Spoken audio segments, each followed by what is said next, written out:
All right, so for our map of Africa, we had 81 different countries within the continent. Obviously, that's unrealistic, but it was kind of unique to our project.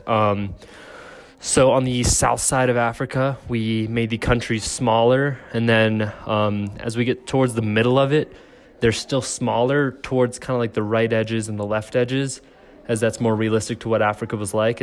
It's smaller countries within those sides, and then as we get to the north side, the countries get a lot bigger. As you can see, the numbers like 76 through 80, they're all fairly large countries, as that's realistic to what Africa's really like. And the Sahara Desert runs through those countries. The line with the circles on it represents the vegetation, and so sort of in that middle part of Africa is where most of the forest vegetation is, and so we have it kind of bordering the outside, and so anything inside is the vegetation. The lines with the triangle line going through it represents the conflicts and the hot spots within Africa.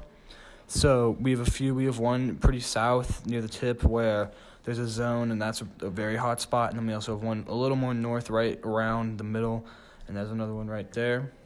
The line with just straight dashes going through it represents the line and the kind of the separator between Christianity and the religion of Muslim. So the top is more Muslim, and then the bottom is Christianity, and this is the best way we thought we could break it up.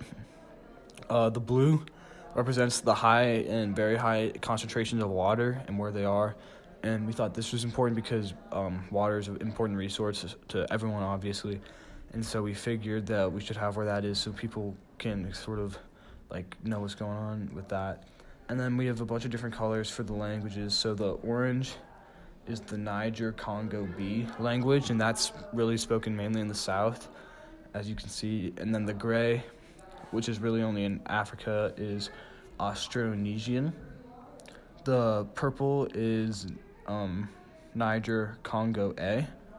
The brown is Nilo-Saharian. The green is Afro-Asiatic, and then that pinkish color is Khoisan, the Khoisan language. And then we have a few deserts on the map. The top is the Sahara Desert, which is super big, and that's yellow. And then we have the Kalahari Desert, which is on the bottom, and it has the yellow lines with dots through it just so we could establish where it is. And it's not that easy to see, but there's actually a line going through that closes off the circle that the desert is within.